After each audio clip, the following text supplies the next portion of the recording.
Yo, what's good, y'all? Happy Friday, everybody, man. Mind of RCA. This episode, we're going to be talking about, it's Pack Friday, man. We got Anthony Davis, Amythyst Anthony Davis that dropped today. So we're going to be going over a little gameplay, talking about my team and the current upgrades that I've been making this week. As you can see, we're in the Chrysler Center. The new Michigan University uniforms that we have made, and Anthony Davis is just going crazy, getting his reps in before we make this unlimited debut to see how he's going to do with our team. Now, I do like the card so far. He moves really well. He has a really smooth shot. He defends amazing. And it's AD. Like, how could you not like an AD card? Look how fast he moves with the ball. He's got good moving shots. He's standing dunks. He has good post fades. He literally does everything that you need a card to do at the big position. He has the primary center, but he can also play power forward. Ball handling is at a 75. He has a 74 three-point shot out the box, and you can definitely increase that with a shoe. He has great interior defense, good dunk, good post stats. Everything about the card is really good at this stage of the game, and they still kept the pacing pretty good because he only does have 72 speed. Now, the card did come out for 175K at first. Then I got this error message, and all the prices decreased to 140K. So I was able to pick up AD for 140K MT. I had 240K ready to go, and I've just been playing unlimited in the salary cap, so that is a W to me. W market. I know people have different opinions on this player market, but I think it's actually a W because I don't play that much, and I'm able to get a couple different cards that cost a lot of MT. We're badging up our AD. We had to put that corner specialist on him. We're getting some box out beasts, and we made sure we put Slithery on him as well. These are just the badges that I have available to me right now until I get some more. The badge system is way different this year. You can't just get any badge you want. So when you do get good badges, make sure you hold on to them because they're actually way more rare this year. And for cards like this that come out, I think Anthony Davis is going to be on my team for a while. So I really wanted to get him some badges that will increase his play a little bit. Really wasn't going to worry about Acrobat. Not going to worry about Bailout too much, but I did want to increase that box out beast to gold so we can rebound that rock because he is going to be playing my center position. And Shaq just came out, and you know that card is a demon. As far as his shoe, of course they got to match my uniforms, but we wanted to increase his speed, acceleration, lateral quickness, three-point shot, and then his perimeter defense. Now, his post fade is already really high. I thought about putting it at a 90, but he already hits it a lot, so I left it, and I took that off and went to perimeter defense so that if we switch screens, he can play a little bit better defense out there on the perimeter. So this is the shoe I ended up making for my AD. Now, of course, I would have liked the +3s or the +4s, but this is what I had available to me.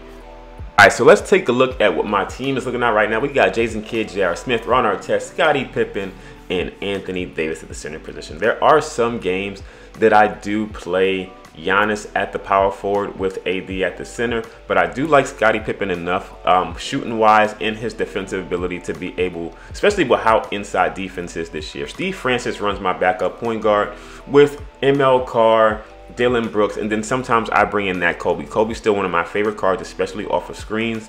We'll talk about him and Nate Thurman playing together during the gameplay. But this is the squad I'm running right now, and we're having a lot of success. Again, only playing online, not playing as much as many other people, still able to build a good team. And of course, we had to put together these Michigan University uniforms. Now, I'm not a Michigan fan. I just make different uniforms each season. I like the college uniforms, and it just makes the game a little bit more fun for me, a little bit better aesthetic when you get onto the court, have a little bit more pride in your team. And of course, we got the custom arena to add to the aesthetic. Everything looks sharp and clean. I just think it adds a little bit more to the game mode when you have your own customs out there. But that's just me. But let's just jump into some unlimited and see how Anthony Davis does for his first outing, man. Anthony Davis gets the ball on the pick and pop. Now, I like to run pick and pop with him a lot because it keeps the defense honest, and it makes them not be able to play that center style defense as J.R. Smith gets that and one dunk inside. Now, Jason Kidd and Scottie Pippen are dynamic for me. Also Ron Artest. Being able to just pluck the ball handler when they stand in front of you dribbling like that is one of my favorite things about defensive cards. So I would rather run defensive cards than to run a slew of just offensive cards in my team because almost everyone can shoot once you learn how to shoot anyway.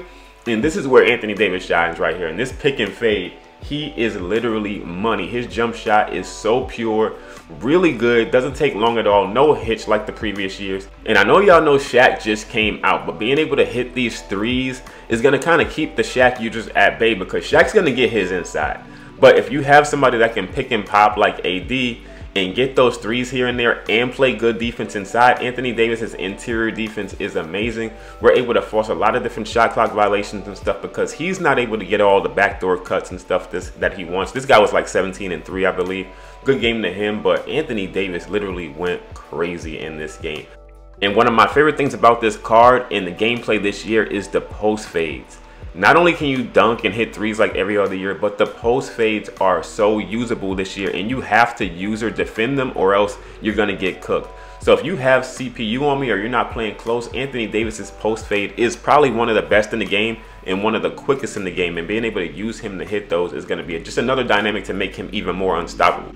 But like I said, what makes AD the most dangerous is he's probably going to be one of the only centers that we have that has speed, inside defense, perimeter defense, and can shoot. So he's hands down the best big in the game at the current moment besides Shaq, if you like inside centers, which I do. But AD just gives you such a different dynamic, being able to pop so easily and still be able to get his own and score inside.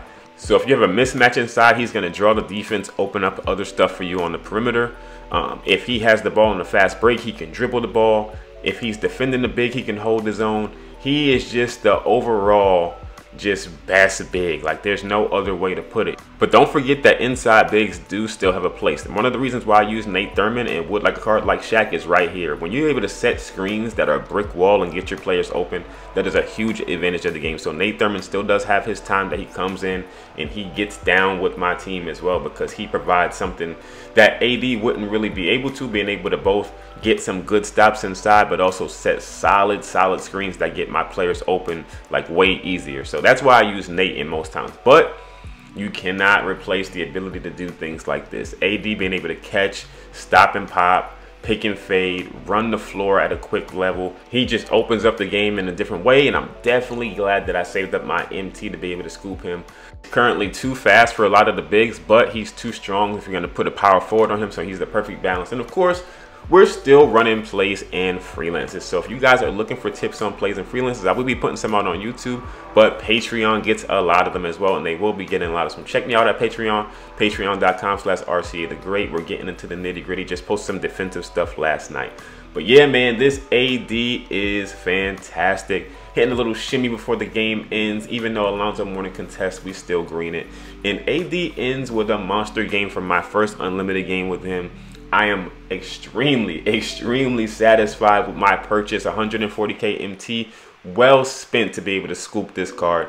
Ended the game with 29 points and 7 rebounds, shooting 13 for 16 and then 3 for 4 from the three-point line. Now, J.R. Smith didn't have the best game, but we're not going to talk about that. But yo, AD is well worth it, man. I appreciate you guys checking me out. I'm going to catch you guys in the next video. I'm out of here. Peace.